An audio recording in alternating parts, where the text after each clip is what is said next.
بسم اللہ الرحمن الرحیم۔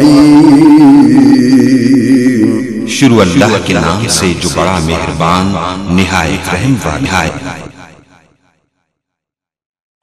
اب بلا تاخیر میں خطاب کے لیے دعوت دوں گا ترجمان مسلک اہل حدیث، جرنیل اہل حدیث، قائد اہل حدیث حضرت مولانا حافظ نعیم بٹ صاحب کو۔ وہ تشریف لائے اور اپنے مخصوص انداز میں بیان فرمائیں گے۔ ہم ان کو جنگ آمد پر خوش آمدید بھی کہتے ہیں۔ محترم جناب حضرت مولانا نعیم بٹ صاحب، نعرہ تکبیر! بلند آواز سے ماشاءاللہ ہمارے پنجاب کی عظیم قیادت تشریف لا چکی ہے۔ نعرے کا جواب دیجئے، نعرہ تکبیر! مسلک حق اہل حدیث، مرکزی جمعیت اہل حدیث پاکستان، حضرت مولانا نعیم بٹ صاحب۔ نحمدہ ونصلی علی رسولہ الکریم۔ بسم اللہ الرحمن الرحیم۔ ان الدین عند اللہ الاسلام، صدق اللہ مولانا العظیم۔ چڑیوں کی چہک میں، پھولوں کی مہک میں، سبزے کی لہک میں، جوہرات کی چمک میں، سماع و سمک میں، پتھر کی سختی میں، خوشحالی و بدبختی میں، زمین کی نرمی میں، آتش کی گرمی میں، دریاؤں کی روانی میں، کواکب آسمانی میں، پہاڑ کے ابھار میں، بیابان و مرغزار میں، جس کی قدرت کے نظارے ہیں، سب تعریفیں اسی وحدہ لا شریک کے لیے، جو رات کے اندھیرے میں صحرا میں چلنے والی ایک چیونٹی کے قدموں کی آہٹ بھی سنتا، بے شمار لاتا داد آنجن درود و سلام اس ہستی مقدس پر جو مساوات کا حامی، اخوت کا بانی، محبت کا جوہری، اخلاص کا مشتری، صبر کا منبع، صدق کا معدن، نور عالم، سید ولد آدم ہے صلی اللہ علیہ وسلم، جن کی ذات نے غریبی و امیری، جوانی و پیری، امن و جنگ، آس اور یاس، گدائی و شاہی، رنج و راحت، حزن و مسرت میں ہر موقع، ہر قدم، ہر جگہ، ہر پایا رہنمائی فرمائی۔ حضرات، میں اپنی مختصر گفتگو سے پہلے اللہ کی بارگاہ میں التجا کرتا ہوں، دعا کرتا ہوں کہ میرے بھائی، میرے محترم حافظ قاری نعیم الحق صاحب جو یہ 3 روزہ بابرکت پاکیزہ محفل سجاتے ہیں، اللہ ان کو، ان کے احباب کو، معاونین کو، منتظمین کو، سب مقررین کو اور آپ سامعین حضرات کو ایمان والی، اسلام والی، صالح اعمال والی، صحت تندرستی والی، عزت و آبرو والی، زہد و تقوی والی لمبی زندگیاں عطا فرمائے۔ آپ سب دیکھ رہے ہیں کہ ہر سال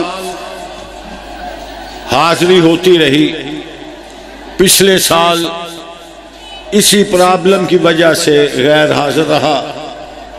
یہ قاری صاحب کا کردار ہے، ان کا معیار ہے، ان سے پیار ہے کہ اس سال جب انہوں نے دباؤ دیا تو میں انکار نہیں کر سکا، حاضر ہو گیا ہوں۔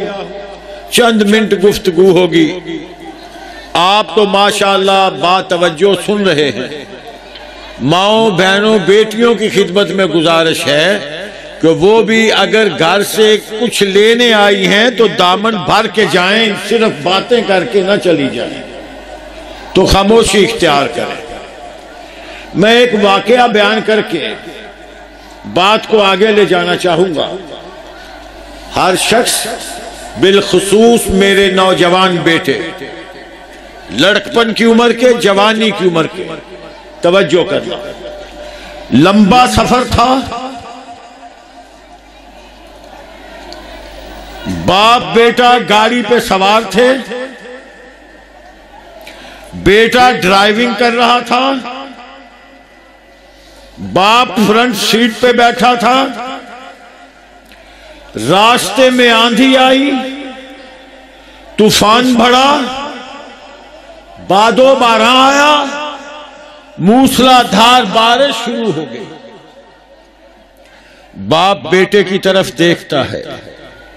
بیٹے پریشان ہو, کہتا بابا جی موسم تو بڑا خراب ہے. کہنے لگا ذرا دیکھ بھال کے چلتا جا. بیٹا چلتا گیا. اس کو آپ اس گاڑی کو, یہ روڈ پہ چلنے والی گاڑی سمجھ لو, اس کو زندگی کی گاڑی سمجھ لو, باپ بیٹے کی زندگی کی گاڑی سمجھ لو. جو بھی سمجھو گے دامن میں کچھ سمیٹ کے لے جاؤ گے. سفر چلتا گیا, گاڑی چلتی گئی, طوفان بڑھتا گیا, اندھیرا چھاتا گیا, بارش موسلادھار ہوتی گئی. بیٹا باپ کے چہرے کی طرف نئے آرڈر کا متلاشی ہے. باپ کہتا ہے بیٹا دیکھ بھال کے آہستہ آہستہ چلتا جا. بیٹا باپ کے آرڈر پہ زندگی بسر کر رہا ہے. گاڑی کو آگے بڑھا رہا ہے, احتیاط کے ساتھ جا رہا ہے, الجھاؤ سے بچ کے جا رہا ہے, تناؤ سے بچ کے جا رہا ہے, حادثات سے بچ کے چلا جا رہا ہے. کوئی ادھر رک گیا ہے, کوئی ادھر رک گیا ہے, کوئی ٹھہر گیا ہے, کوئی سائیڈ کنارے لگ گیا ہے. بیٹا باپ کی طرف دیکھتا ہے. باپ نے کہا بیٹے دیکھ بھال کے چلتا جا, احتیاط کے ساتھ چلتا جا, سپیڈ تیز نہیں تو ہلکی صحیح, رکنا نہیں, چلتا جا. بیٹا چلتا گیا, آہستہ آہستہ سفر کٹتا گیا. موسم بدلتا گیا, باد و باران رک گئی, اندھیرے چھٹ گئے, روڈ صحیح آ گئی, رستہ صاف مل گیا, منزل نظر آنے لگی. بیٹے نے باپ کی طرف دیکھا. باپ کہتا ہے بیٹا رک جا, بریک لگا. بیٹا بڑا حیران ہوا. جب طوفان تھا, تنازعات تھے, باد و باران, حالات خراب, تو باپ کہتا تھا چلتا جا چلتا جا. بارش رک گئی, طوفان رک گیا, موسم درست ہو گیا, راستہ صاف نظر آنے لگا. باپ کہتا ہے رک جا. بیٹے نے آرڈر قبول کیا. بیٹا رک گیا. باپ نے کہا سٹیئرنگ سے نیچے ہو جا, سیٹ ڈرائیونگ سیٹ چھوڑ دے. بیٹا اتر آیا, باپ بھی اتر آیا. کہنے لگا بیٹے وہ تو منزل ہے, پیچھے دیکھ. جب بیٹے نے پیچھے دیکھا, اس نے کہا تیرے پیچھے جو راستے میں سواریاں آ رہی تھی, جو تم سے آگے سواریاں نکل رہی تھی, کوئی نظر آ رہا ہے؟ ابو جی نظر نہیں آ رہا. کدھر ہیں؟ کہا وہ راستے میں رہ گئے ہیں, گم ہو گئے ہیں, پیچھے رہ گئے ہیں, حتیٰ کہ نظر نہیں آ رہے. باپ نے بیٹے کو کہا میں یہی دکھانے کے لیے تمہیں سیٹ سے اترنے کے لیے کہہ رہا ہوں.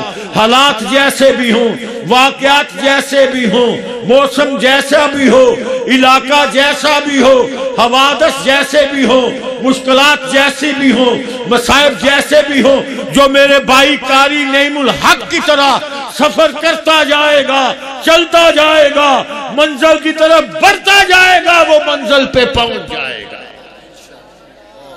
جو خرافات کو چھوڑتا جائے گا, بدعات کو چھوڑتا جائے گا, رسم و رواج کو چھوڑتا جائے گا, علاقے کی خرافات کو چھوڑتا جائے گا, پھر وہ قرآن و سنت کانفرنس میں آتا رہے گا, آتا رہے گا, آتا رہے گا. اللہ میری آپ کی محنتیں منظور و مقبول فرمائے۔ یہی ہماری زندگی کا مشن ہے، یہی ہماری زندگی کا مقصد ہے۔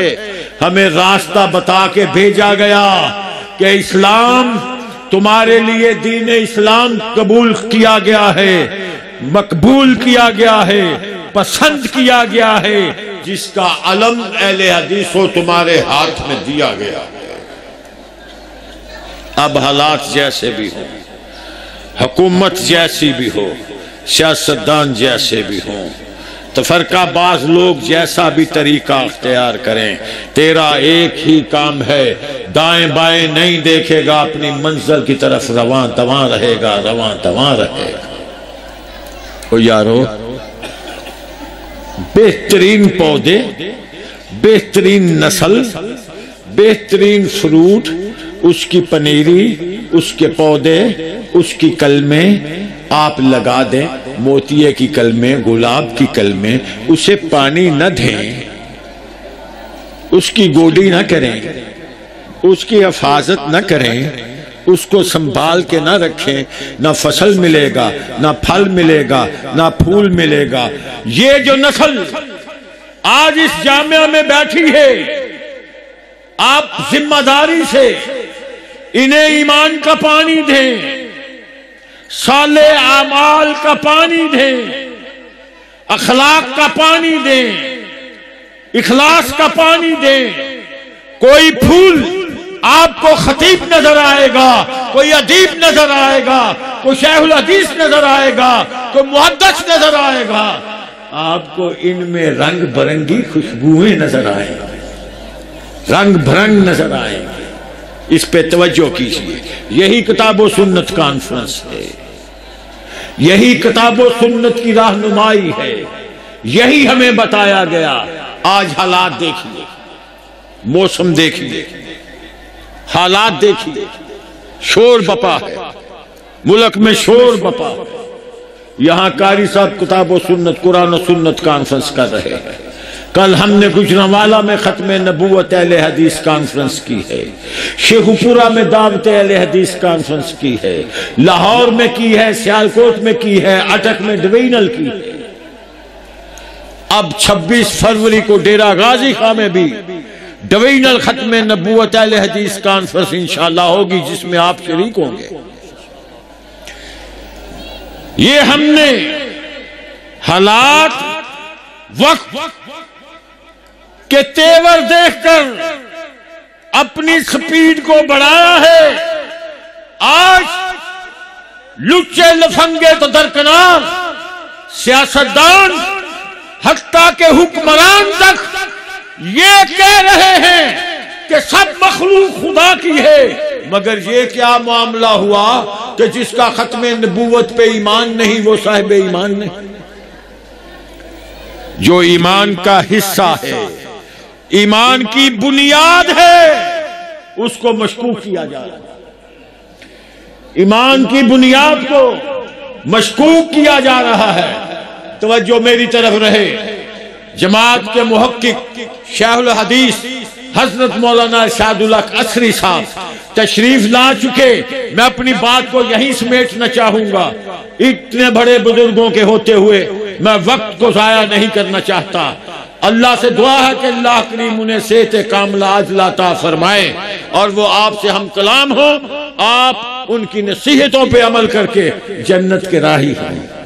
تو میں عرض کر رہا، حکمران تک اس بے غیرتی پر اترے ہوئے کہ آقا کی ختم نبوت یہ کیا مسئلہ ہے، جو نہیں تسلیم کرتا وہ کیوں صاحب ایمان نہیں، کیوں مسلمان نہیں۔ قرآن و سنت کانفرنس کا اعلان ہے، جو آقا کی ختم نبوت پہ ایمان نہیں رکھتا وہ کانا تو درکنار، وہ 50 آنکھوں والا، 100 آنکھوں والا، 1000 آنکھوں والا لے آئے، خوبصورت ترین لے آئے، قد لد والا لے آئے، سینے کا چوڑا لے آئے، باکردار بامعیار لے آئے، وہ ایسی کائنات کی کروڑوں اور اربوں ہستیاں ہوں، میرے نبی کے ایک فرمان پہ قربان۔ میری اور تیری ذمہ داری کتاب و سنت کانفرنس کرنے سننے سنانے والوں کی ذمہ داری ہمارے اسلاف نے بتائی ہے. ان کا یہ انداز تھا شاہوں کے درباروں میں ننگی تلواروں میں سونوں پر شراروں پر خنجروں کی دھاروں پر اونچے ایوانوں میں جنگی میدانوں میں ختم نبوت کا پرچم بلند کرتے رہے. ہم بھی کریں گے. مسجد ہو تب بھی، مندر ہو تب بھی، گلی ہو تب بھی، بازار ہو تب بھی، اور رب کعبہ کی قسم ہے پسے دیوار ہو تب بھی، تختہ دار پہ ہو تب بھی عقیدہ ختم نبوت کا پرچم بلند کریں گے. یہ عزم کیجئے. پہلے بھی جلسے کانفرنسیں ہوتی تھی، ختم نبوت کانفرنس ہوتی تھی، قرآن و سنت کانفرنس ہوتی رہی.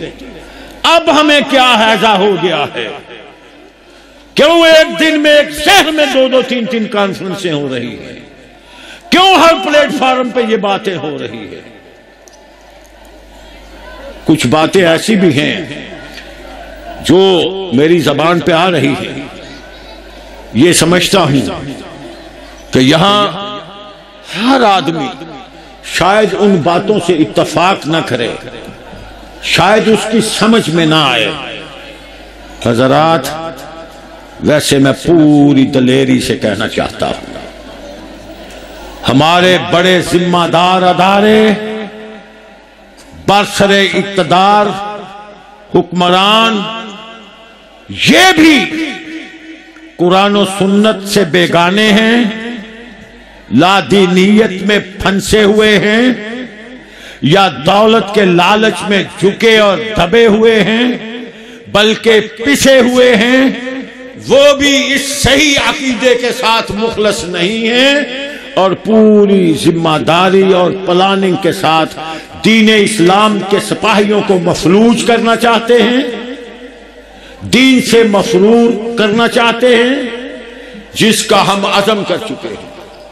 قرآن و سنت کے سپاہی، مرکزی جمعیت اہل حدیث کے ادنا سپاہی علم بلند کر چکے، پلٹ نہیں سکتے. اس لیے لوگوں کے نظریے اور عقائد فرش پہ بنے ہیں. مسلک اہل حدیث عرش سے آیا ہے، یہ فرش پہ نہیں بنا بلکہ رحمان نے بنا کے بھیجا. اس لیے جس طرح کوئی بلبل سے اس کا نغمہ، کوئل سے اس کی کوک، پھول سے اس کی خوشبو، شمع سے اس کا پروانہ، تتلیوں سے ان کے رنگ جدا نہیں کر سکتا. اور میں اللہ کی قسم اٹھا کے کہہ سکتا ہوں، ہمارا ایک ایک انگ انگ توڑا جا سکتا ہے، ہمارے سینے سے عقیدہ ختم نبوت کو جدا نہیں کیا جا سکتا. وآخر دعوانا الحمدللہ رب العالمین. میں نعتیہ کلام پیش کرنے کے لیے دعوت دیتا ہوں جناب حافظ انعام الہی عابد صاحب کو کہ وہ مائک پر تشریف لائے اور نعتیہ کلام پیش کریں. الحمدللہ الحمدللہ وکفا والصلاة والسلام علی من لا نبی بعدا. اما بعد فاعوذ باللہ من الشیطان الرجیم. بسم اللہ الرحمن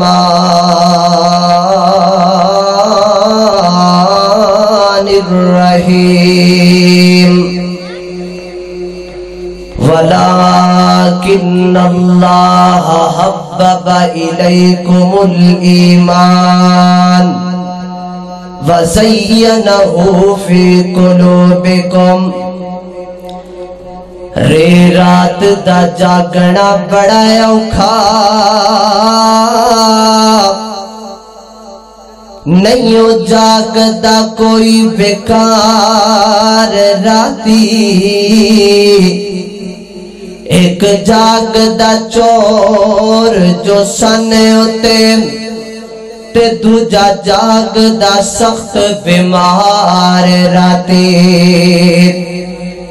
ایک جاگدا عشق دی مرض والا اور دوجا جاگدا رب دا طلبگار راتی اور وارث شاب جدوں سارے سو جاندے ایک جاگدا پروردگار راتی مختصر حمد و صلاۃ و بعد حضرات محترم صحابہ کرام رضوان اللہ علیہم اجمعین او پاک باز ہستیاں نے کہ اللہ رب العزت نے قرآن پاک اندر انہاں دی ایمان نو ساڑے واسطے معیار بنایا کہ اے کائنات دے لوگو فَإِنْ آمَنُوا بِمِثْلِ مَا آمَنْتُمْ بِهِ فَقَدْ اهْتَدَوْا او کائنات دے لوگو کامیابی چاندے ہو ہدایت چاندے ہو جنت چاندے ہو اے میرے نبی دے یاران دا ایمان ہے انج کر کے اپنا ایمان لے آؤ انج لے آ کے نبی دے یاران تے ایمان اپنا فٹ کرو جدو پیغمبر دے یاران ورگا ایمان تہاڈا بن گیا میں کائنات دا رب ہدایت بھی عطا کرانگا کامیابی بھی عطا کرانگا جنت بھی عطا کر چھڑا شرط ہے کہ نبی دے یاراں ورگا ایمان ہوئے تے نبی دے یاراں دا ایمان کیویں دا سی کہ اللہ رب العزت نے انہاں دے ایمان نو ساڈے واسطے معیار بنا دیتا انج دا ایمان لے آؤ گے تے جنت انج دا ایمان لے آؤ گے تے کامیابی انج دا ایمان لے آؤ گے تے ہدایت ایسی کیڑی چیز سی انہاں اندر ایسا کیڑا ایٹیٹیوڈ سی انہاں اندر ایسی کیڑی خوبی سی انہاں اندر کہ اللہ رب العزت نے انہاں دے ایمان نو ساڈے واسطے معیار بنایا ذرا سننا ذرا توجہ نال میری دعا ہے میں جو کچھ بیان کراں اللہ میرے سمیت سانو سارے نو او دے اوتے عمل کرن دی توفیق عطا فرمائے میرے اور تواڈے محبوب پیغمبر جناب محمد تھک گیا لگدا 3 دن ہو گئے نے تہاڈا تکنا ویسے بندا ہے جناب محمد صلی اللہ علیہ وسلم میرے پیغمبر دے قلب اطہر دے نازل ہونے والا مال کے ارض و سماء دا قرآن بیان کر دے فرمایا وَلَا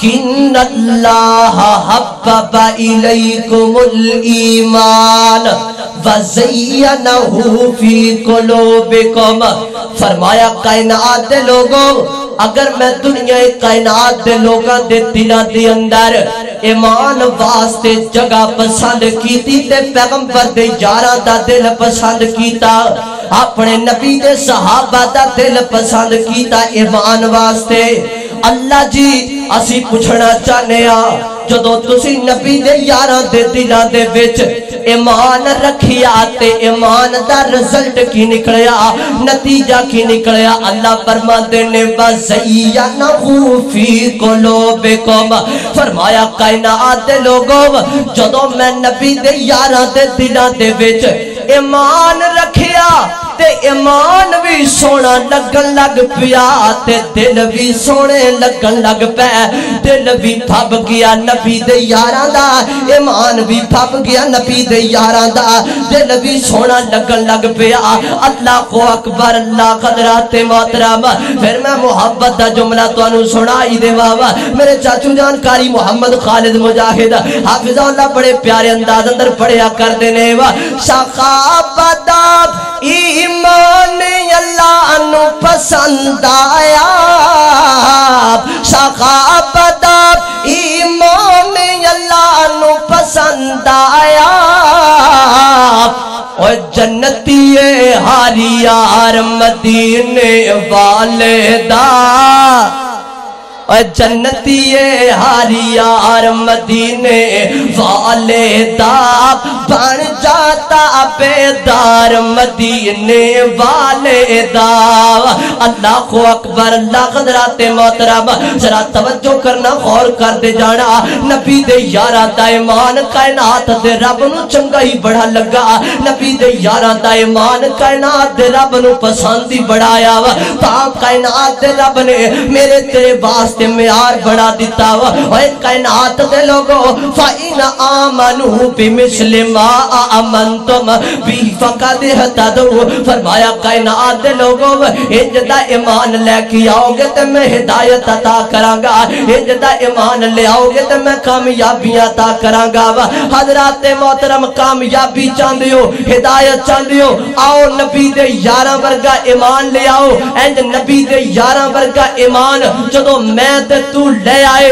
کائنات دا رب ہدایت بھی عطا کرے گا کامیابی بھی عطا کرے گا جنت بھی عطا کرے گا اینڈ تے محبت دا ترانہ سن گل مکا دئیے اللہ اکبر اللہ اے دلو دلو بن حبدار نبی دیا یاراں دا دلو دلو بن حبدار نبی دیا یاراں دا دلو دلو بن حبدار نبی دیا یاراں دا اوے نہیں تے کل ارمان کرے سے اوے نہیں تے کل ارمان کرے سے اپنا بہو نقصان کرے سے حج بھی وقت پڑ لے لڑ سرداراں دا دلو دلو بڑ حبدار نبی دے یاراں دا کڑے یار او جنہ پاک نبی دے سارے سمجھے پاک اشارے تائیوں یار دے نا تو نانے او اپنے تن من وارے او جیڑا یو نا دی شان گھٹاوے او جیڑا یو نا دی شان گھٹاوے چومت نا تو سڑ دا جاوے قسم خدا دی کم ہے بد کرداراں دا دلو دلو بڑ حبدار نبی دے یاراں دا اللہ دا قرآن فرمایا فَإِنَ آمَنُوا بِمِثْلِ مَا آمَنْتُمْ بِهِ فَقَدِ اهْتَدَوْا فَإِن تَوَلَّوْا فَإِنَّمَا هُمْ فِي شِقَاقٍ پھر انشاءاللہ موقع ملیا چھوڑ کے گلا کریں گے حالا مکانہ اندی واللہ عالم بسلام السلام علیکم ماشاءاللہ صاحب تشریف فرما ہے ہم شکریہ ادا کرتے ہیں مولانا عبدالعزیز خلیفہ صاحب جو کہ شور کوٹ سے 3 دن مسلسل ایک بس کا قافلہ لے کر کے کانفرنس میں شرکت کرتے رہے اور تمام احباب کا حاضرین کا کہ جنہوں نے بڑی توجہ کے ساتھ اللہ کا قرآن سنا پیارے پیغمبر علیہ السلام کا فرمان سنا